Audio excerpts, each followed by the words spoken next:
Welcome to Skeptico, where we explore controversial science and spirituality with leading researchers, thinkers, and their critics.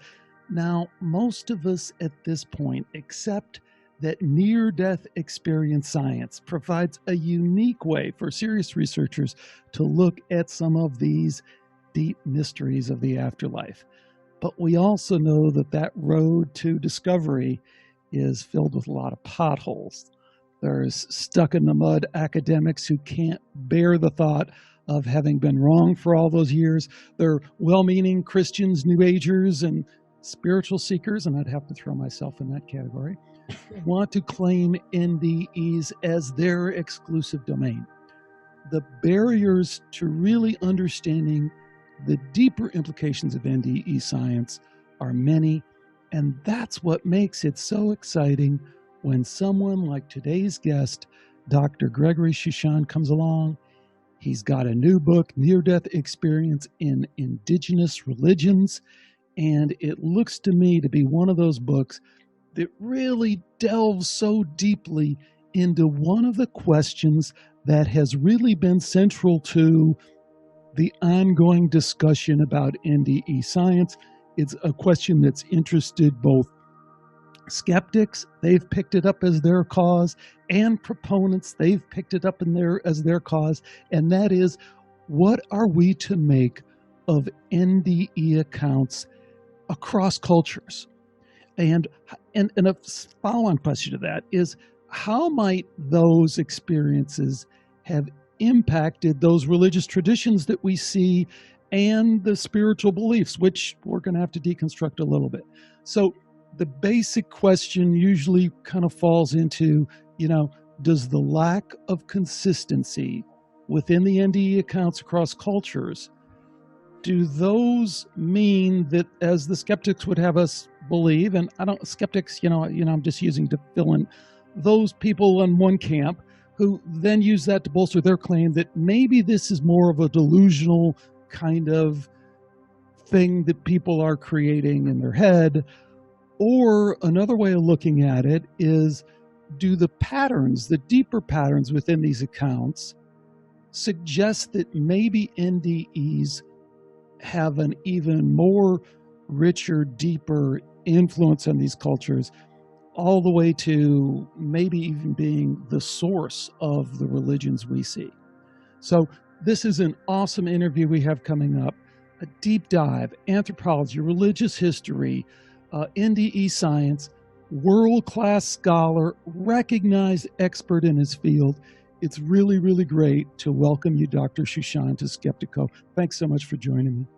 Thanks, Alex, and thanks for that great introduction. There's a really good summary of some of the thorny problems that this kind of research has to deal with.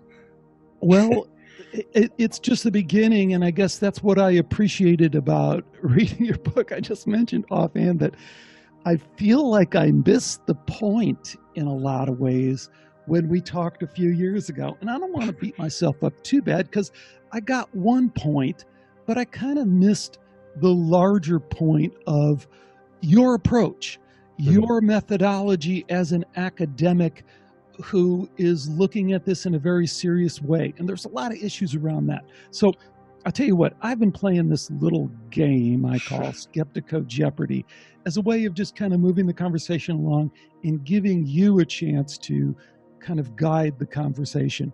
But I think it's only fitting in this case that I picked the first one because it's where I think we have to start. And that's just the basics of cross-cultural NDE, who are you, and then who are the cultures that we're looking at? How are we looking at them? Why are we looking at them? Just give us the rundown of the basics of your work in cross-cultural NDE stuff. Okay. Well, first, you shouldn't beat yourself up, because the first book was really pretty different than this book. So I could see how it could, throw someone for a loop. So basically, my background, I started out doing archaeology and Egyptology, Eastern Mediterranean archaeology, and I was reading afterlife texts in ancient Egyptian afterlife texts, like the coffin texts and pyramid texts, which preceded the Book of the Dead. And I started noticing similarities between those descriptions of the afterlife and NDEs. And I had read Carol Zaleski's book, Otherworld Journeys, where she looked at medieval visions of the afterlife in the context of NDEs. So I kind of started thinking, something interesting is going on here, and is it possible that ancient Egyptian afterlife beliefs, the origins of them can be found in NDEs? So I decided to do a comparative study: Egypt, Vedic India, Mesopotamia, Mesoamerica, and ancient China. Choosing those because they were also diverse and culturally independent. They didn't have any influence on each other to speak of.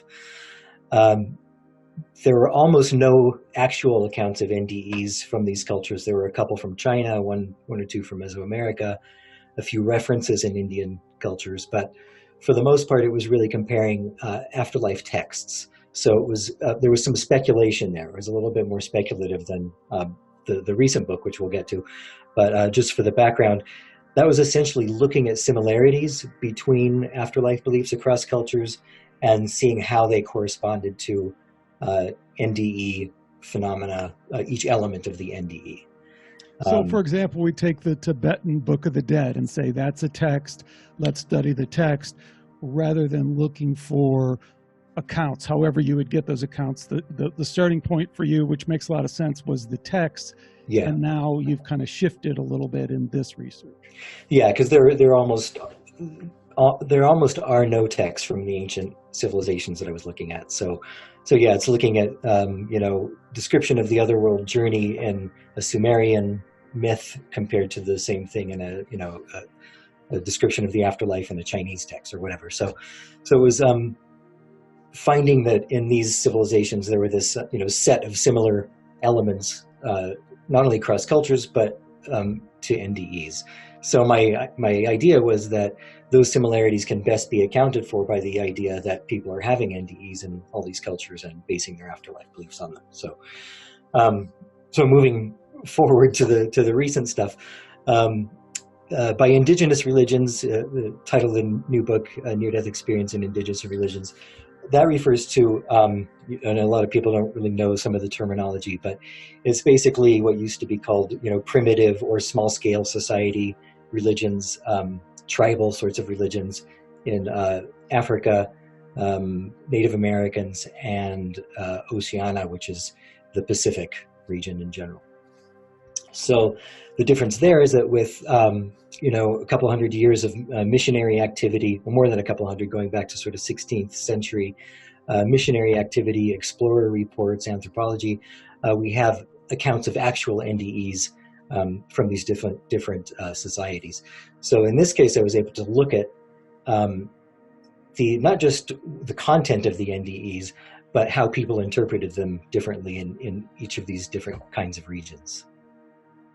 I guess I would, since you stopped, I would interject that, one of the things I think that will come up in this conversation a lot is that the carefulness and the wisdom that you show as an academic, balanced with the curiosity that's driving you as someone who's fascinated with the NDE experience and how profound it is. And I want to make sure that that I get that right, that I'm not misrepresenting you, because I'm throwing out something there that I don't know if you kind of agree with, but I think, this is just a profound phenomenon, that people experience the afterlife. It gets at one of the fundamental questions that we've had through time, Yeah. Does our consciousness exist? So there's kind of this cool-headedness and this methodical approach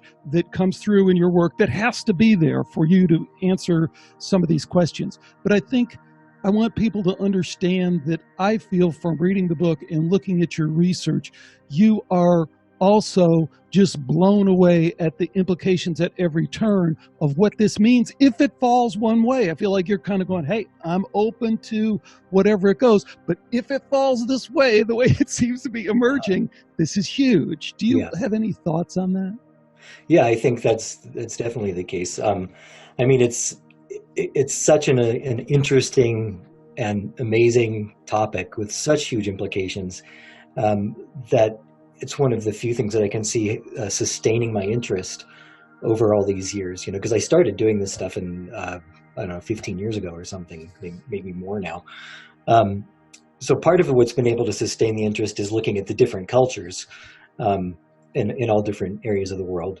That's been great, but also just that central core question, not just how do different cultures interpret and experience NDEs or religions based on NDE, but underlying all that is, of course, the question of what are NDEs and what do these comparisons mean for the idea that NDEs could be actual evidence for life after death. And that's been that's a thorny thing to tackle because I think, as you said in the introduction, they can be used, cross-cultural NDEs can be used for people on either side of the debate. People who want to say that it's all a hallucinatory dying brain experience, or that it's just entirely culturally constructed, or it can, be used as evidence that, this is a universal belief, therefore it's a genuine metaphysical kind of experience.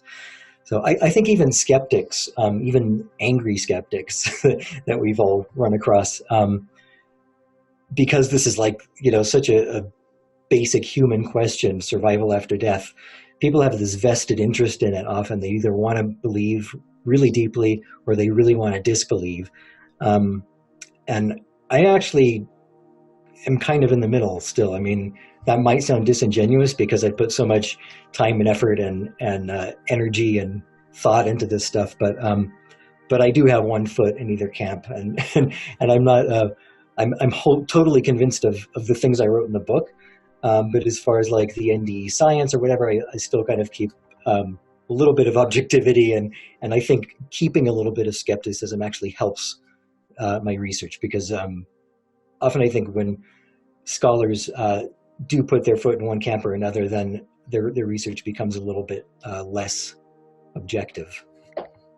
Great. Well, that's something we may or may not explore, but I want you to direct us where we should go next, because this book opens up a ton of questions as you read it if you're really interested in this field. So I have some categories: methodology, shamans and entheogens versus other NDE research, as meaning, how does your research compare, pros and cons of doing it the way that you approached it versus other ways. Religion, which is kind of your bailiwick, is to look not just at the experience, but what it means in terms of creating new religions, forming new religions, informing religions, changing religions. Very interesting aspects to the methodology come up there. Mm-hmm. Metaphysical neutrality, that's where I'm going to get into kind of really, I don't know, the silliness, it seems to me, to even entertain that other position, but mm-hmm. we have to go there. And then, of course, the accounts, the ghost dance, and then finally, my pet topic is, are we still, as much as we're being open-minded and fair-minded, are we broadly looking at all the data we can in terms of extended consciousness? So mm-hmm. for the benefit of those who aren't watching this video, I wanted to give them an overview of the categories we might cover. Do you have any one that you see there that interests you? Maybe it's best to get the methodology out of the way, because that's kind of the most boring. It's a necessary, I would say it's a necessary evil, but it's, in academic writing, you have to discuss methodology to an extent that's not really that interesting to most people. I don't think it's boring at all, and I certainly don't think it's boring to our listeners. I posted in the Skeptical Forum questions that people could post in advance, and a lot of the questions were methodology questions, which I was really excited about, because if you think about this field at all, methodology to me is what immediately springs to mind. Well, how did he do that? Yeah.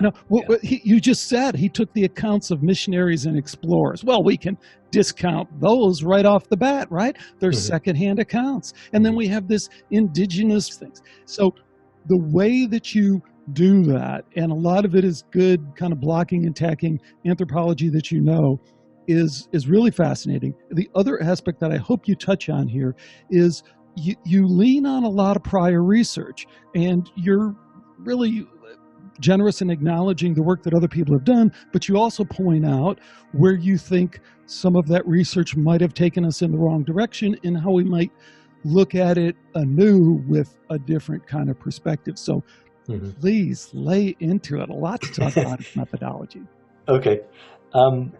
Yeah, I mean, with the, I mentioned with the first book, that methodology of trying to find cultural independence, and there was a little bit of that with this one. African traditional religions, religions of the Pacific and North America, are pretty much entirely independent of each other. So if we have similarities of NDEs in each of those regions, we can't say that it's because, the myth traveled from one to the other. So that's a non-starter right there. That gets one whole argument out of the way, one whole reductionist explanation for what's going on. But you're right, the missionary, explorer, and even the early anthropology accounts, we have to look at them with a skeptical eye. We can't just accept everything they say as a neutral statement of what really was said. But at the same time, that doesn't mean that they're all entirely made up by the missionaries and explorers and early anthropologists. What I've found a lot of times is an account will be more or less neutrally recorded, but with a lot of interjections on the part of the missionary. Like, they'll say this person claims to have died and traveled to the underworld and met this one of their gods and blah, blah, blah. And then at the end they say, of course, this is the work of Satan and these people are, need to be converted or whatever. Explorers were a little bit more neutral than missionaries. But of course, they had their agenda of wanting to report what kind of resources there were and how to manage or exploit the local population. So everyone had their agenda, but that doesn't necessarily mean that all these accounts are just being made up by these people. Well, and that's what comes through in the book, because you start reading these accounts and you can see exactly what you're saying. You can see an account that clearly could only come from the experiencer, couldn't have been added to in any way. When I said, I was taken by this coyote and we sailed across a creek, and then I met, no one's making that up. That's just what the guy said. So it is kind of interesting that how you can do this. And that, as you mentioned, there's other ways that you look at it in terms of, well, does it conform automatically to their prior beliefs? Does it change the beliefs of the group or the religion? This is some of the deeper stuff you get into, but it's fascinating stuff. Thanks. Yeah, and there's also there's a few NDEs that were repeated over time. So a missionary would report it, and 20 years later, an anthropologist, and then another anthropologist another 20, 40 years later after that. So it shows that there's consistency of these accounts over time, that, they're not just being made up. And it's also the case that you can check some of these beliefs with later anthropological reports.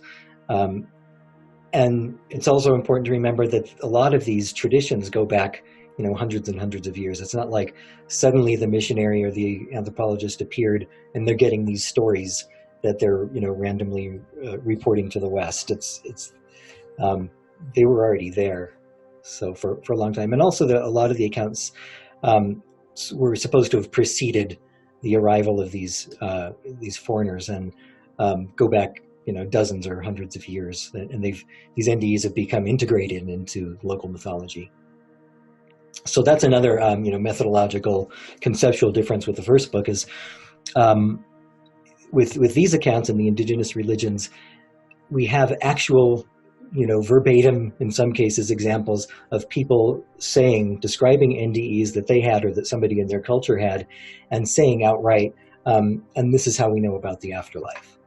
So this is no longer speculation that, these similarities to NDEs suggest that the beliefs were based on an NDE. This is people actually saying our beliefs were based on an NDE. That might lead into another category. So rather than you pick, let me bring this up because I wanted to talk about it. And I think people are going to clue into this right away too. And it's kind of an important topic to discuss. And that's in these accounts, you're open that you can't always separate the shamanic experience or the drug-induced afterlife experience from the, I don't know if you want to call it, pure NDE experience. Mm-hmm. So you're really open about that, hey, this is a problem, we don't know. And you go one step further and say, from the accounts that we have, we can clearly see that these are intertwined and intermixed, and we don't even understand exactly what that means. So what are some of the challenges that we face in terms of understanding this from a shamanic perspective? Mm-hmm. The way I tried to pick it apart was, and this is another methodological issue too, is my definition of near-death experiences, or rather not my definition of, but what I considered to be NDEs in the book. And rather than having a set of phenomenological elements to NDEs that are commonly cited in the West as this is a typical NDE, I didn't say this is an NDE because it ticks all these boxes. I said this is an NDE if the person within the culture considers it an NDE. And obviously they didn't have the term NDE, but if the account says this person died, had this particular experience and came back to life, then that counted as an NDE to me. If the person and even that, I think, with all the controversy that's going on around near-death experience and near-death experience science, even those terms are highly, highly charged, right? Yeah. What does death mean? You can get to the mat with people about, they're not really dead because they had a NDE. It means right. that they came back, and you can get into all that kind of definitional stuff.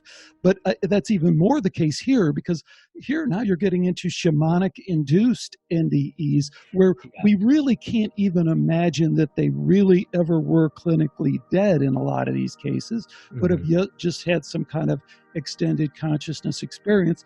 But for very good reason, like you just mentioned, you had to throw those in, or you chose to throw those in and say, let's understand it from this kind of, if they say it's a walk on the side of death, good enough for me, let's see where that takes me. Is that a fair assessment?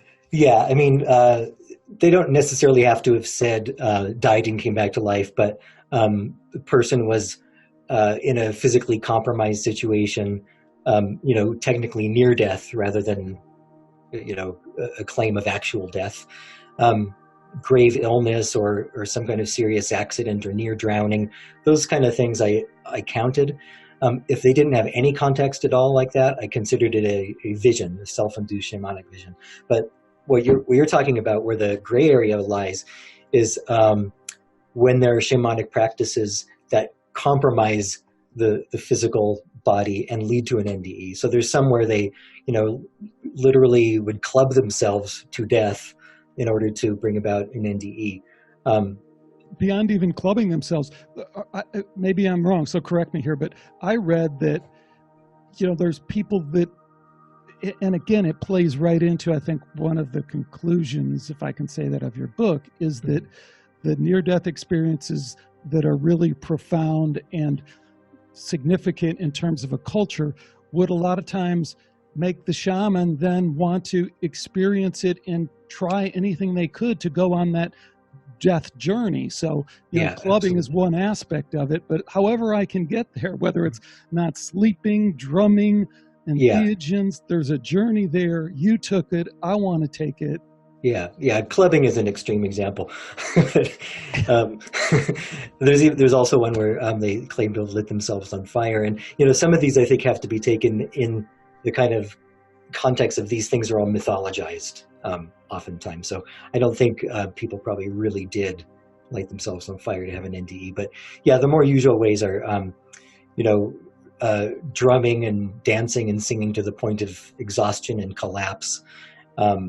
Drug use and things like that. So, and in a lot of cases, it overtly is intended to replicate an NDE that somebody else within their society had. And that's what the ghost dance really was all about. And the, all these other ghost dance type of religions, which also occur in the Pacific region as well, with kind of similar dynamics behind them about, responses to cultural domination, and either a resistance against Western influence, resistance against Christianity, or alternatively embracing it. Well, you mentioned ghost dance, so I thought we might go there. And I think the Sure. way that you brought it up is really important, because it does get back to this methodology kind of thing, in that, well, first you ought to describe what the ghost dance is, but I want to emphasize that point that you just made, is that it's hard not to see the ghost dance as being a direct result of the NDE experience. Mm-hmm. And then that just leads to a whole bunch of questions. Well, what does that mean about how these religions really were formed, maintained, and energized and enlivened? And was it all about NDE? I think some of these ghost dance type of religions really were. I mean, it's interesting because these things have been studied since the 19th century, when they were actually happening. And most of the focus has been on the social and political dimensions about response to Christianity and response to threat, and that's how they've been studied in various parts of the world. And it's true that that's how that is one of the main reasons they come into being as a new religion that's revitalized. They're called religious revitalization movements, and basically it's they appear during times of threat from other kind of cultural dominance or some other kind of external threat. Usually, in the Pacific, there's one called the Carreri movement, and that was in response to a disease epidemic. So it's whenever there's some kind of threat. And what's interesting about it is because most of the time, more often than not, they're grounded in an NDE, or at least in a claim of an NDE. So somebody has or claims to have had a near-death experience, comes back and says, I was told by this entity in the afterlife that we need to change our ways, that we need to stop beating our wives, or we need to stop using Western weapons and farming equipment or whatever, or conversely, we need to convert to Christianity, and these problems will be resolved. And what's interesting thematically is an NDE it's death and rebirth. And one of the main themes of when somebody comes back from an NDE, they're renewed. They have this whole spiritual renaissance. Sometimes they claim to have new abilities, and it really changes their lives. So what's happening in these new religious movements is that is then being kind of outwardly focused upon the whole society at large. So the whole society is then benefiting, in theory, from this one person's NDE, wanting the whole society to become reborn and renewed and revitalized in that way. And that's tricky and thorny, as you just mentioned. What comes through in the book and in your research is that sorting and sifting through that and looking at the anomalies isn't quite the right word, but the cases where people come back with beliefs that are directly contradictory to what the current religious beliefs are, and yet are so influential, so powerful, that they cause the culture to change, or they definitely cause that person to change. And then the way that person changes causes other people to change. So there's always going to be these cultural overlays, and then even the social engineering. We just had a wonderful gentleman on a few episodes ago, an anthropologist, Brian Hayden, who did this work on the self-aggrandizement, right? So it's like, hey, I went to the other side too. And what he said? I should be able to sleep with your wife and all the other women that I choose to. That's what they said. Hey, that is always in play. There's always going to be people that are going to do that. So what interests me more are these cases where we can't give those kind of explanations. We can't provide that doesn't really fill in the gap. So any thoughts on that? Yeah, there's a good Native American example of that. I can't remember the person's name, but there was this big explosion of ghost dance religion, starting with Wovoka, who was a Paiute shaman in late 19th century. Then there was Bianchi, who's on his NDE vision that he drew was on the cover of the new book. And he went to see Wovoka, and he he had his own NDE vision. It was not clearly in a a near death context, but he had a vision after praying and fasting. And then he went to see Wovoka, and he didn't believe a word he said. He was completely disappointed, and he said, this guy is a sham or whatever. But then there's another guy, who's the one whose name I can't recall at the moment, who claimed to have had an NDE and then just basically exploited people around him. And it was things like, sleep with your wife, you have to give me some money, whatever it was. And it turned out, later he was arrested, and I think he later confessed that it was all a scam anyway. So, but that isn't always the case. They don't always admit that. No, definitely not. And and I think that's one of the main, another problem with this kind of research is disentangling what accounts are real, that represent actual NDEs, and which ones are either opportunistic or just seeing the success of a different person who started their religion and wanting to emulate that, maybe not for opportunistic reasons, but just as a genuine way to improve your society. So I think that's a very thorny thing to try to unpack, and I don't think there's any way to really completely say whether somebody's NDE account was an actual historic thing or not. Great. Where do you think we might want to go next? Wow. Maybe I should say something. I don't know if this counts under the accounts section, but should say one of the main things about this research has been, and you touched on it at the beginning in your introduction, is the differences between NDE accounts. So it's not just a difference between the different religions and different ideas about the afterlife, but it's the actual NDEs themselves can be vastly different. So, and that's one of the key things that skeptics use to say, well, how can NDEs be evidence of an afterlife if they're all different, right? To which I would reply, why would everyone's afterlife have to be the same for there to be an afterlife? And I'd take that one step further. I'd say, the book, just without even kind of addressing that, which I think it's an important question, but when you dig into it a little bit, it's kind of a silly question. And the silliness is the accounts themselves. And I have a few up there that I put on the screen, and I don't know if you can recall those off the top of your head, because I'm sure you have hundreds floating in your head. But there are, yeah. Yeah, you read these accounts, and let me pull up one of them if I can. Well, I'll just say while you're doing that, the idea that kind of in the background of a lot of this for me is that, the way to explain these cross-cultural differences is not to ignore the similarities, but to look at them side by side. So what I mean by that is the way I see it is that an NDE is essentially like a triggering event, which has these, I don't know the neurophysiological or metaphysical structure or system behind it, but what seems to be going on is there's this event which has this set of very similar thematic experiences that it causes.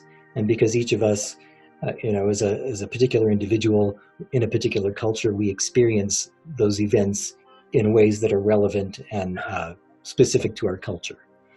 Let me read one such account, and I think it builds on what you're saying. So Okay. This is from the North American Sunni. These are the Southwest people, right? That you drive through Arizona and you see. Arizona, New Mexico. In 1928, a woman died of measles and saw a quote-unquote bright light in the room and left her body. She traveled westward to meet her deceased grandfather and aunts, quote-unquote, still living the way we do. The experience not only resulted in a change in the woman's own beliefs, I never believed that it could happen, but it really did, but she was thereafter made a healer and a member of the Medicine Society. Furthermore, her experience was inconsistent with Sunni afterlife conceptions, in which the dead remain with their body for 4 days, change shape, become the wind, or enter the lake of, what is it, Kachinus? Kachinas, yeah. Oh, yeah, Kachinas, of course, the little dolls, or into the lake of Kachinas. This suggests that the experience was largely independent of its cultural context. So this kind of pulls together a lot of the things that we're talking about, but maybe you want to expound on that. But I think anyone listening to that can go, hey, you know what? I really feel like I could pull something out of that Yeah. that I didn't know before. That's such a great example. It's concise. It's a concise one, and it has hits so many of the ideas that are behind what's going on here. So she changed her beliefs. She became a religious leader. They were inconsistent with Zuni beliefs pre-existing, which shows that this is an experience which is not generated just by culture. So it's a really good example, and it shows exactly the kind of thing that I'm talking about. But it's also there are still people out there who are fighting tooth and nail to say these are entirely culturally, linguistically generated experiences. So, well, what are you going to do? That's not gonna change. It changes by funeral kind of thing. But, yeah, and the thing is, I mean, I'm not. Again, it's not a case of are these experiences evidence of the afterlife. We can talk about that later, but it's a separate question of are they an experience to begin with? I mean, some people just completely deny that. It's kind of a postmodernist, constructivist approach. They deny that the accounts actually refer to an actual experience, which is basically just saying all of our sources are lying. They're making stuff up because they're part of their culture, which is not, why even be an anthropologist or a scholar of religion if you're not going to believe what your sources say? Well, that's the other thing that's really cool about what falls out of this really broad approach that you take of indigenous cultures. You go from North America, then you jump over to Africa. And what I was kind of blown away with is, so you turn the page and you get to Africa, and now, as you say, things are a lot different. One, we have the problem that Africa is a big continent. We can't make a lot of generalizations. But we can start to make some generalizations, and we see that it's a different game. For one thing, the fluidity isn't there. The North American indigenous people are a pretty open lot. Stuff comes along and they go, oh, okay, we have to change. Or like the one shaman says, which I thought was quite beautiful. He goes, I guess it really shows that we don't know, we just have to listen to these people that have been there, because I haven't been there. He's been there. I take his word for it. And what I read into the African, and it's not across the board, because you do a great job of teasing out some important accounts from these different African traditions, but it's a little bit harder because it's more kind of an entrenched religiosity, yet some of the patterns still come through, which is what's so enormously valuable about your research. Yeah, thanks. Yeah, that's definitely the case. So it's not a case that, in Africa they didn't have NDEs and Native Americans did have them. It's a case of not just that the experiences themselves are different, but how they're interpreted by the societies, by the cultures, vary really widely. It's easier to generalize about Native Americans than it is about Africans. There are a few examples with Native Americans. Like some people say, well, we don't have any afterlife beliefs because nobody's ever been there, so how should we know? Kind of the reverse of the guy you were mentioning. Some of them, just actively disbelieve, but those are really rare. And African societies, in fact, let me just find. I have the figures here somewhere, just to kind of put a general context of the whole thing. For Native Americans, I found 70 NDEs or references to NDEs, in a historical context. And that's specifically accounts where somebody died or came near death. So that's not even counting the shamanic experiences. Out of those, there were 20 where they said our afterlife beliefs were based on these experiences. Africa, there were 10 NDEs altogether, and 2 saying that they base their experiences on them. And there are a few reasons for that, and that's kind of like an all-day discussion, but just to kind of put it in a nutshell, Burial practices are a factor because African burial practices, by and large, didn't really allow for somebody to come back to life. They were very concerned with preventing angry ancestor spirits from coming and taking possession of the body. So if a body rose after being dead, they didn't think, "Oh, my relative has come back. Let's go shower them with praise and welcome them." They thought, "Uh-oh, that person is possessed, essentially a zombie. This is like a danger to society." So first of all, they would take preemptive steps towards that happening. So binding the corpse. Sometimes they would just throw them out to animals to be eaten. They didn't go through as many efforts to bring somebody back from dying as Native Americans might, or in the Pacific. So already there's a sort of a physical factor in fewer African NDEs being reported. And then on top of that, they're rather than like, with Native Americans, they had this whole shamanic vision quest culture going back. So it's part of built into the culture to have experiences like NDEs or whatever other kind of visionary experiences. African religions were often more concerned with sorcery. They believed that the ancestors were living nearby in the village or in the forest. Some of them were benevolent, some of them were malevolent. So a lot of it was managing these kinds of possibly malevolent forces on the society. Witchcraft and sorcery were all kind of preoccupations. A lot of it was more, this worldly, what's going to happen to us right now, right here, and not really much speculation about what's going to happen in the beyond. It just wasn't really that relevant to their life experience. So they were just kind of negotiating these things in a very different way.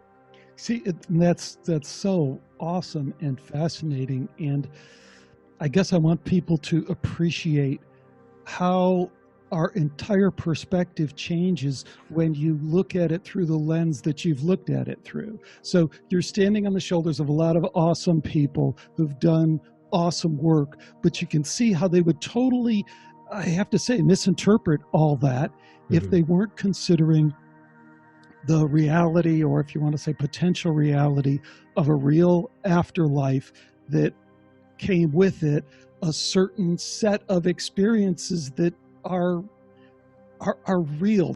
I did an interview with this woman, Jan Van Esselstein, who wrote this amazing book and studied the shamanic people of Siberia for the longest time. And just to highlight the differences, I asked her some of these questions, and she says, "Oh no, they never try and contact the spirit world or the deceased." I'm like, "What? Everybody does that." She goes, "No, their religious belief is that you're not supposed to disturb them." Well, we can't say whether that's true or not, but as you're just saying, how wouldn't that then inform the experiences that you would have? And but independent of whether people then have those experiences, they come back, they might be less likely to talk about those experiences. Right. So it's only when we take the step that you've taken that we can begin to kind of understand this stuff again. Yeah. And I mean, there's examples from Africa that somebody coming back from the dead, reviving from an NDE and having stones thrown at them and things like that. So yeah, if you have an NDE, you're going to keep quiet about it for the most part in cultures like that. I guess I should just say a little about the Pacific while we're here. And that's what's interesting there is Polynesians and Melanesians followed more along the Native American lines. There were 36 Polynesian and Melanesian NDEs and 19 statements that they based their afterlife beliefs on those NDEs. Melanesia especially, they were open to all kinds of different kinds of practices like mediumship. They believed in soul travel, possession, just kind of like open to all of it. Polynesians, for the most part, very focused on NDEs, total casual acceptance of them. It's like, of course they're fact. Of course we base our religion on it. And what's interesting there is Micronesia and Australia, no NDEs, no examples of people saying they base their beliefs on NDEs. And that's because in Australia, basically shamanic soul travel to other worlds took the place, and it's almost like the concepts of NDEs and shamanism there were so intertwined. There was no difference between them. So there's no real context of saying somebody died and came back. It's just like, these are people who do this. And then in Micronesia, it was just a lot more similar to African example, with similar kinds of burial beliefs and beliefs about, souls coming back and things like that. But it's just so, to me, so totally clear when you have zero examples, and then in other cultures, Polynesia and Melanesia, 36 and 20 of them almost saying we based our NDEs on this.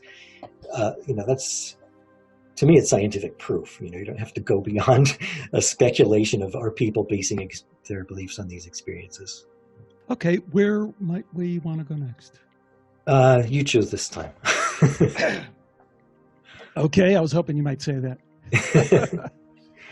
Let's talk about the cross-cultural kind of work that you've done and the methodology that we keep talking about versus, other NDE research. I was just rewatching a video by the very excellent Dr. Peter Fennick.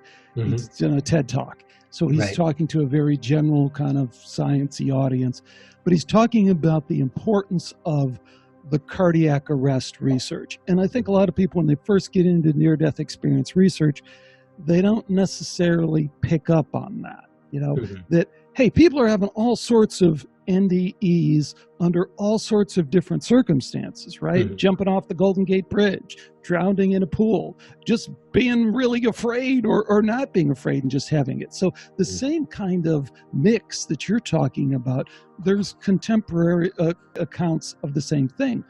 But the near-death experience research / science that we hear about so much is based on a group of really smart scientists saying, you know what, to get to the bottom of this, we have to try and control some of these variables. It's almost mm-hmm. the opposite of your research. You had to open up the valve a little bit and let in a lot of accounts in order to understand this. Mm-hmm. They're doing the opposite. They're saying, you know what, tell you what, let's restrict this to cardiac arrest in a hospital, because mm-hmm. now I think I have a pretty good idea of the physiology that's going on. Right. And the conclusion for that, more than overwhelming, unanimous, is that consciousness is surviving death in a way we don't understand, mm-hmm. because the neurological model is completely out of the window. It just is. Yeah. Because whether you want to call it death or not death or whatever, we're seeing consciousness at a time when the brain, based on our current neurological models, shouldn't be able to produce consciousness. And yet consciousness is there. It's showing up. So mm-hmm. I guess I've kind of laid enough of the groundwork. I'm just wondering what your thoughts are of that, on that, in terms of, bravo to you for seeing that you needed to kind of open up the gates and let in these accounts. But then, any thoughts on the contrast of how that compares with modern NDE research? Yeah. Well, I think this kind of research that I've done has to be taken into account in any theory of NDEs, really. I mean, not necessarily how it's integrated into cultures and religion, but just the cross-cultural differences in NDE accounts. So, and I talk about this in the book. There's a section towards the end on, what are the implications of all this cross-cultural differences for the idea that NDEs are genuine evidence of an afterlife. Because if NDEs are evidence for an afterlife, then that means it's a universal phenomena, presumably, and that it's evidence of an afterlife for everybody who has one. And if that's the case, why aren't, for example, most people in small-scale societies having life reviews? Why is a tunnel not a common experience, and things like that? So, and that's why I kind of go back to the explanation of the thematic thing. So there might not be tunnels everywhere. You might not have an Australian person saying, I went through a tunnel, but he probably will say, I went through darkness and emerged into light.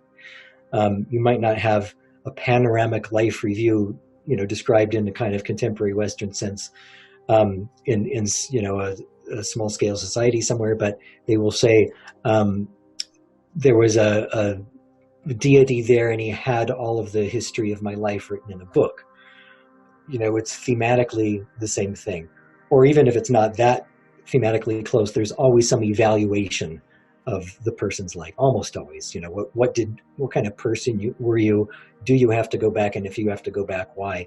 So to me, seems like there's two entirely different set of questions there that have to be approached, completely differently. And I think the methodology that you've applied is super important. I'm not so sure that I would be totally aligned with you in terms of those then raise questions that NDE science has to address kind of in a different way. It's almost to me like the parapsychology example. I remember interviewing Dean Radin very early on when he's kind of pounding away at, like a real good scientist, at these pre-sentiment experiments that he did, and he replicates them 2 times and 4 times and 5 times and then 50 times, and then it's like, well, yeah, but you're showing a small effect size. People are able to see or sense the future, 55% versus 45%. Show us the really extreme examples. And he was like, you know what? I think that's been shown already. That's already been demonstrated. What I'm trying to see is whether this is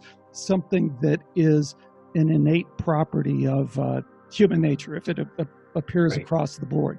And I almost see the same thing kind of going on here. I don't think anybody needs to repeat at this point Dr. Fennick's work or Sam Parnia's work or Pin von Lommel or Jeff Long. Anyone who's fair and open-minded has to look at that research and say, case closed. For whatever reason that we don't understand, consciousness seems to survive bodily death. These people are clinically dead and they're having a conscious experience. Our existing neurological models don't explain that. Where I see your research coming in is really to go to that next level of understanding. The really important implications are, okay, before we jump the gun and say, okay, that means that Jesus really is mediating all these. It's like, well, wait, hold on. Yeah, I didn't mean to say that it's a challenge to, ideas that NDEs are evidence of an afterlife. I just think that it's something that needs to be explained and addressed along with a kind of comprehensive theory of what an NDE is. And I think, I feel like I've done that component, and they can integrate it, whichever side. I've shown that NDEs are different across cultures. I've shown that they're also the same across cultures at the same time. And I think given a pretty good, reason why. So fair enough. So you're the not so fast guy over there. Like, hey, okay, I'm with you, but not so fast. Right. Also, there are some questions over here that are. Yeah, and it's exactly what you said. I mean, you can't have, and this is why my research seems to kind of piss off both sides of the camp. You have people who are, almost sort of religious about NDEs and firm believers in it, and their model of what an NDE is the model. And if it's not that in other cultures, they don't consider it an NDE. So they're taking the exact opposite approach that I did. Whereas I'm saying if they say it's an NDE, I'm going to consider it an NDE, and let's see what it says. That's the phenomenological approach, basically just reading what is in the text. Whereas, to say, no, he didn't have an NDE or she didn't have an NDE because she didn't see a being of light, she didn't go through a tunnel described specifically as a tunnel, didn't have a life, whatever it is. And that's why, I guess what I'm saying is I think we need to move beyond almost all the other cross-cultural comparisons before the stuff I've done have been just obsessed really with what exactly is the common core of the NDE.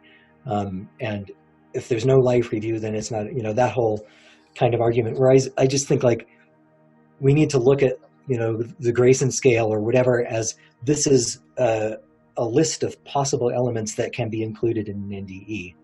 If somebody dies and comes back to life, or almost dies and comes back, let's see what they have to say. We can compare it to the scale. But if it doesn't hit that scale, does that mean it's not an NDE? That's where I don't think so. And that's where I think overgeneralizing is a little bit of a problem. just as denying similarity is equally a problem. So it's really just, my only argument really is scientists or whoever are speculating, making theories about NDEs have to take the similarities and the differences and explain both of them in order to, not be subject to the kind of criticism that theories have been subject to so far. That's such a great point. And if I'm going to pick, maybe I'm going to pick another one then, because I think it leads into this, which I don't know, I guess I'm really accepting of what you are saying, and I'm blown away by what you've done. And I have to mention to people, this book is an expensive book to just kind of pick up casually. We all get that. It's Oxford University Press. It's like $70. If you can afford it, if you're really into this kind of research, do it, because it's really worthwhile and it's kind of a cornerstone kind of book to have. But for a lot of people, they're just going to have to pass on the book and maybe do the look inside or watch this interview. But don't let it dissuade you from fully taking in what Dr. Shushan is saying, because I think it is this part of this maturing of NDE science. It's going beyond the spinning our wheels trying to respond to the just silliness that's been thrown in the face of these researchers for the most part. But I guess that's where I still see in your book, I still see someone who is inside of an academic culture that really, to me, for the most part, seems completely ignorant of the real science that's going on in near-death experience. I mean, it just is. They're not hitting on any of the real stuff. They're just repeating, well, this couldn't possibly be true, last gasp of a dying brain, or whatever, when all these things have been addressed and they have problems with it. There are problems with some of the conclusions and overgeneralizations that NDE researchers and proponents, more proponents than the researchers, because I think most of the researchers are pretty level-headed. But when I read this, this is from your book, whether the prompting is biological, psychological, and or metaphysical in nature, set that aside. I get that you have to do that. I get that you're in an academic where that's the belief that 90% of the folks that you speak to have. But I'd almost say if we have to set it aside, then that's not what your book is about. Your book really isn't about that. You sidestep that and say, okay, let's set that aside. But now let me assume that there is a reality to it. And I also don't like the kind of forced equality here, that the biological and the physiological are really the evidence is really on par with the metaphysical. No frickin' way. It just isn't. Yeah. No, I agree with you there. And I think somewhere I do say that no theory has been, comprehensively able to explain away NDEs, which is, that's a big step for an academic book to. so I mean, I think, but at the same time, it is an academic book, and it's not a theology book. It's history of religions, anthropology. So there does have to be that neutrality. And when somebody comes along and reviews it and says, I'm a crypto theologian, I have a religious agenda, right, blah, blah, blah, which, they say, then I can say, well, look at that sentence, I don't, and actually I don't, because, I wasn't, I don't really have a metaphysical stake in it one way or another. And I think I do tend, I definitely believe that NDEs have not been explained away. And I think a lot of the evidence is amazing. The peak and Darien type experiences, where people see people that they didn't know had died and come back and find out that they did die. And that's, how do you explain things like that? The shared death experience is always one that doesn't get enough attention, where there's other people in the room and they share the experience. They can't even pin a biological explanation on that, Yeah. And, and another place I went out on a limb in that book is there's a section on, which is basically, given all these things about religious diversity of NDEs, et cetera, if there is a real afterlife, what could it possibly be like? So what are the implications of all this diversity for an afterlife? And I think that's not something that you're going to come across in the traditional work of anthropology or history of religions. That's where it's kind of going into philosophical speculation. But I think it's to me that was treating the metaphysical interpretation seriously, and it's giving it its due. That's Whereas, such an awesome point. I want to emphasize that because I almost missed that, and when you just repeated it, it kind of stirred up in me again. So I want you to expound on that a little bit. It's like you're taking the leap and saying, okay, let me play the metaphysical game for a minute, and now let me try and speculate as to what the implications might be. And then your book is like, hey, doesn't this look like this could be the implications? Yeah, there's a section on cross-cultural NDEs and the survival hypothesis, where it kind of addresses exactly that. And yeah, I mean, so it's kind of back to the question of certain scholars. There was a big debate in Journal of Near-Death Studies a couple of years ago about how if NDEs are different across cultures, there can't possibly be an afterlife. So I delve into that, and because it's true, if NDEs are evidence of an afterlife across cultures, no single religion is true. We have to face that. The Christian model of an afterlife, not true. Islamic model, Jewish, Hindu, whatever. And when you say not true, it's just not exclusively true, because we don't know. I mean, that's again what your research comes through is that there's all these overlays. Yeah, but none of these dogmas, let's say, have hit it 100% correctly. I would say each one of them has elements that are getting towards the truth, whatever the truth might be. And to me, that truth is where there's convergences and similarities across cultures. All these similar things that people are arriving at independently are probably the things that are closest to the truth. So my, the idea is, so if everyone's different, how can they all be right? If all these NDEs are different, even between individuals. That was recognized by Moody way back. He said there are no two NDEs that are going to hit all of these criteria. So even there, how do we explain it? Let alone bringing in kachinas and ancestor spirits and whatever else. So, that's another thing that, as I said, NDE science researchers have to confront these things, but so do philosophers or theologians about the afterlife. But you bring that around full circle and say, you could also look at it and turn the question around and say, well, isn't that really evidence that there is something deeper going on, right? Yeah, you could definitely look at it that way. And yeah, that's where I kind of come to an impasse. The issue of similarity, to me, it demonstrates NDEs, it demonstrates their influence on religion, but it doesn't necessarily, just to be perfectly objective about it, it doesn't necessarily demonstrate that NDEs are actual evidence of an afterlife. But fair enough.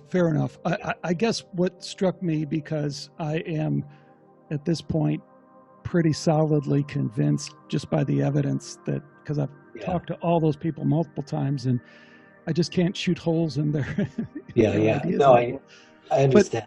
But one of the things that I liked about what you did and where you brought me to is speculating, imagining how these experiences may have informed these religions, may have influenced these religions. And someone who posted on the forum made the connection between life review and confessional in the Roman Catholic Church, Right. Yeah. And it's a loose association, but can't you just see it? There's more clear-cut examples that maybe you can think of where you can almost see how these consistent themes of the near-death experience do seem to be organically emerging in these religions. And it's not organic, really. It's coming directly from the NDE. And a lot of times it's co-opted and maybe not used in a way that we all think is so great, but isn't that just the history of religion too? So yeah, I think that's definitely the case. Yeah, I mean, it's just a case of again, it goes back to the balancing the similarities and the differences, and if there really is an afterlife, how do we explain it in light of the diversity? And I think for me, the model that best explains it is, I don't know if you're familiar with H. Price, who's a British philosopher. He talks about a intersubjective afterlife where it's basically like a lucid dream that you're sharing with other people. And to me, that accounts for the cross-cultural similarities of an NDE. It also accounts for the cultural and individual particularities of an NDE, because if you're creating it as you're going along, that would account for the thematic similarities, but also the cultural differences.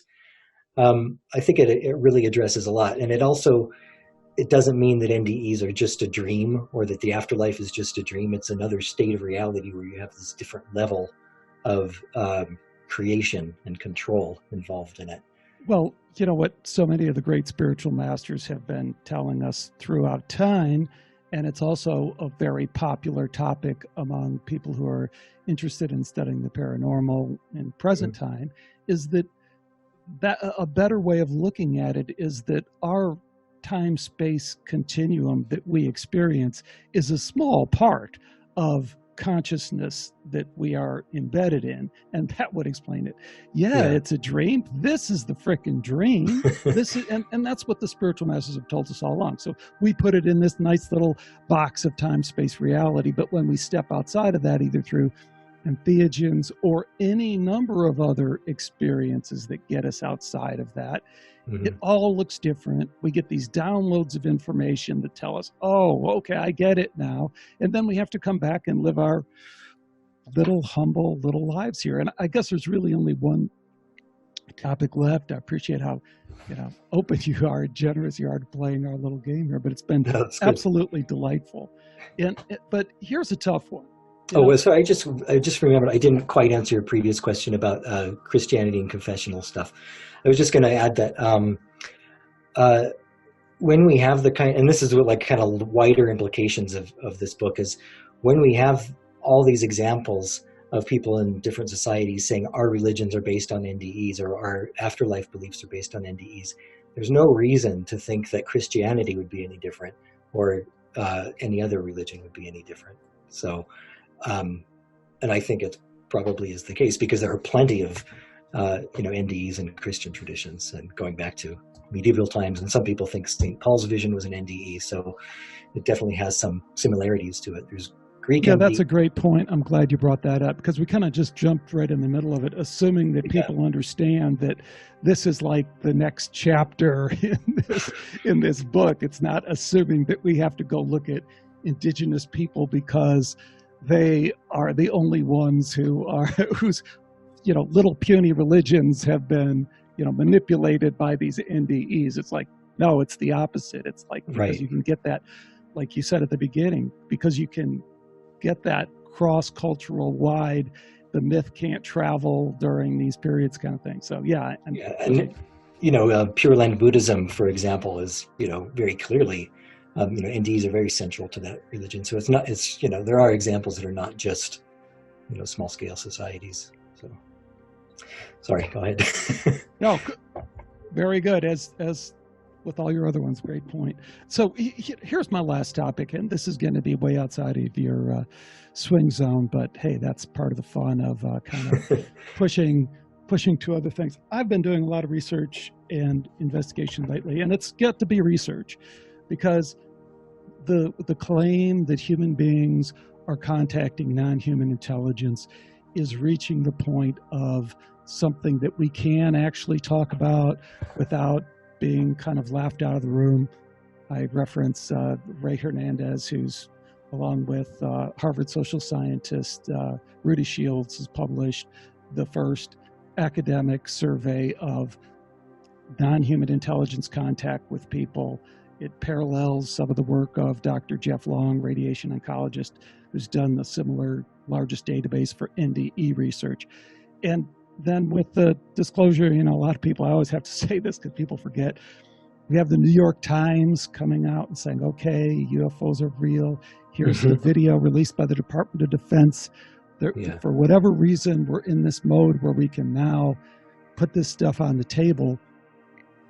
I wonder what we might think 20 years from now, how we might consider, almost in parallel with the near-death experience, the role of contact with non-human intelligence. So, and this does have more of a direct connection to your book, because if we accept the shamanic experience as being not just a near-death experience, but somehow possibly some connection with these extended consciousness realms, well, then we're right in the soup with ET and all the rest of it, because ET's showing up all the time there, even from Dr. Rick Strassman in New Mexico, who gives his subjects DMT, and they say, oh, there it is, there's ET over there, So any thoughts? I know this is really a stretch, but the reason I titled this slide Silos is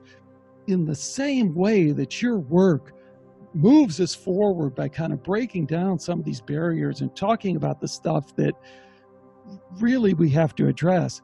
I think this is another one of those things where we have to try and understand what's going on in these extended consciousness realms in a broader way, rather than immediately pigeonholing it and stifling it down, saying, oh, it can only be this or it can only be that. Yeah, I mean, that's where, I was talking about the H.H. Price model of, the lucid dreaming afterlife, collective lucid dreaming. It always, I kind of get tripped up when I think, okay, well, but what about these, divine beings and kachinas and whatever other kind of, deity or whatever is encountered? Are those, would those be souls of the dead who have reached a certain stage of transformation or development or whatever? Or is and what does that, let me interject right there, because people slide over that. What does that even mean? If it's a stage of development or transformation, now we're automatically suggesting that there is a hierarchy to those extended realms. If there's a hierarchy, is there a top of that hierarchy? Is there God, for lack of a better term that we're not comfortable with saying? But that is the accounts come through just consistently over and over again. But please keep going with your flow. Don't bother going back to that. Or if not a hierarchy, at least I think there can be this kind of transformation without there being necessarily like a system or bureaucracy. And it's when I start hearing things like that make me really skeptical about afterlife. But I have to, then let me interject there. That is directly what Dr. Jeff Long, and again, for people who aren't familiar with his research, this is not a guy who has a religious agenda. It's a radiation oncologist who just starts collecting these cases. And in his latest book, God in the Afterlife, which has a provocative title that throws everyone off, I interviewed him. Anyone can watch it. It's an extremely popular interview. And he says, hey, I didn't go looking for this. This is just what the data says. And as a matter of fact, what he says is interesting from a social science standpoint, like you said. He said, I don't know why this is so underreported. This is more, just go look at my database that's online. This is much more widely reported than the tunnel, than, all the travel, all these other things, is an experience of God, an experience of hierarchy. That being was higher than me in a way that has been explained to me as God throughout my life. So I'm calling it God. So that's the kind of stuff that I think, I'm not saying I'm going there. I'm not a Christian. I'm not religious. I don't have that agenda. I'm just saying I don't think we should immediately put that aside if that's where the data takes us. Yeah. I guess I would, I don't know if those kind of entities would be, like I said, some kind of transformed human soul or something totally different, from an alien or different type of deity entity or whatever. I don't know how that could even be addressed, but I guess my skepticism arises not just with hierarchies but systems. And when people say there's a library and there's columns and Greek robes, it's just like that. I shut down. Not not that I disbelieve the person experienced that, but I disbelieve that that is the objective reality that everyone's going to experience.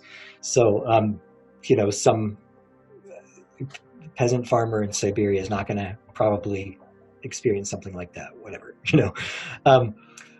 So I just think if there is an afterlife, if these things are true, it's just a lot more chaotic than we think. I mean, think about reincarnation as well. Maybe it's just the case that it's true that so many of the reincarnation accounts, Ian Stevenson and other researchers, come from India, where they happen to believe in reincarnation, and Druze people who believe in reincarnation. There are some very famous ones in the West, but there are exceptions. So, maybe it's the case that people steer their afterlife experience, whether consciously or unconsciously, when they die. I don't know. I just think it's hey, I think it's great that you went there, and that's a super important contribution to your books. We got to keep emphasizing that is the differences. You're this anthropology guy who keeps saying, hey, explain, how there's this huge difference and this person saw it this way and that way. But it is interesting, I have to point out, that that's the example you bring, which is Ian Stevenson, and they were all from India and Sri Lanka, because most of the people I talk to about reincarnation focus on the 3-year-old boy who was in a fighter jet in Missouri, who was walking past the toy store and said to his mom when he's 3, hey, that's the plane I was in, and then describes in detail the plane, who he was flying with, all this, harasses his parents to death, where they finally go do the research and find the pilot.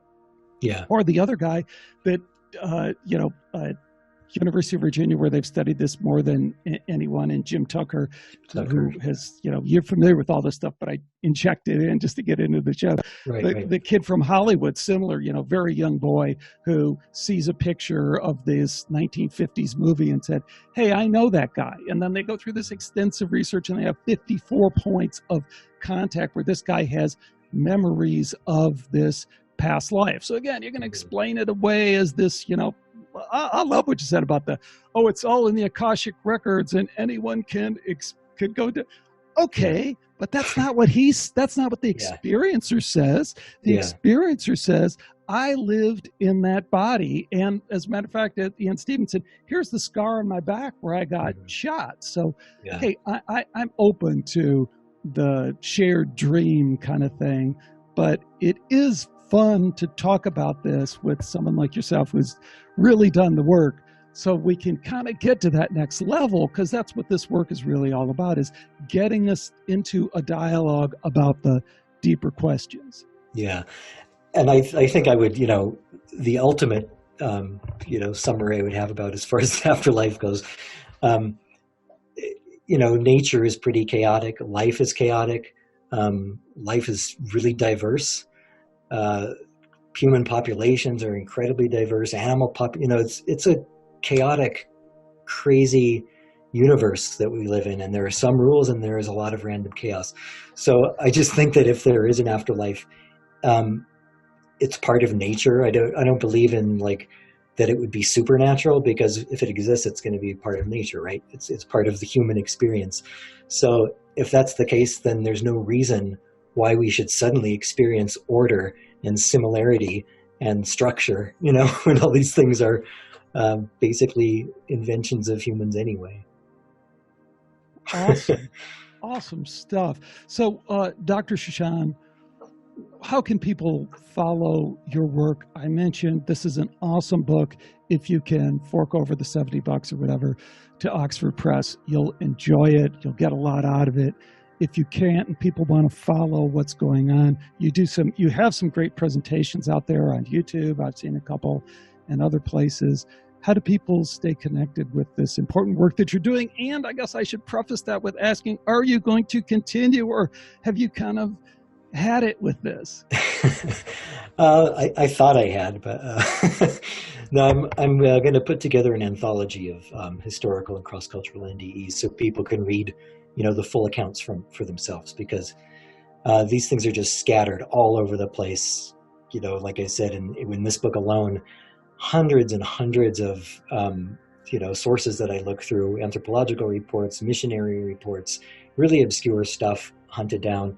And in a book like that, you can't provide all of them verbatim, so it's just a lot of brief summaries. So I'd like to provide, have a nice, good anthology of those accounts, medieval European accounts, Asian accounts from around the world, and stuff like that. So that's going to be the next project. I'm also going to do a book on NDEs and the afterlife in Greece and Rome. That's kind of a little bit further down the pike. This book should be out in paperback, by the way, within probably less than a year. So that will the current book on Indigenous religions. So that will be more affordable at a certain stage. I've kind of been pushing Oxford University Press to make it sooner than later. But hopefully it'll be early next year or something like that. And I also have a website, GregoryShushan.com, and you can find different articles there. The one on African NDEs, I think, is or the Native American one is up there. So a lot of kind of stuff that came from this book, and also a lot of the theoretical and methodological stuff. If any listeners are interested in these kinds of debates where certain scholars are saying everything is entirely culturally constructed and linguistically constructed, I kind of attack that stuff head on in a couple of articles. There's one on Vedic afterlife beliefs. So I tried to keep this book, keep that stuff to a minimum in this book, the really heavy theory and method stuff, to make it more accessible. So hopefully when it does come out in paperback, people will enjoy it. Well, it's an absolutely great contribution, and I really appreciate you joining us today and talking about it. So best of luck with all that, and thanks again. Thanks. Anytime. Thanks again to Dr. Gregory Shushan for joining me today on Skeptico. The one question I guess I'd tee up from this interview is the question that Dr. Shushan is still wrestling with, and that is, do the differences we see in near-death accounts across cultures make it more or less likely that near-death experiences are genuine encounters with the afterlife, with extended consciousness, as I like to say? So I think you know my position on that, but I'd like to hear what you think and your understanding of pulling that apart in any way you see fit. So comment here if you're watching on YouTube or on the Skeptical Forum or wherever you are. Let me know your thoughts. Do stay tuned. I have some more excellent, I think, interviews coming up, because there are just some extraordinary guests who are coming up. And be sure to check out the Skeptical website, where you can find all these interviews available for free. Thanks so much for watching and being a part of this project. I really do appreciate it. Until next time, take care and bye.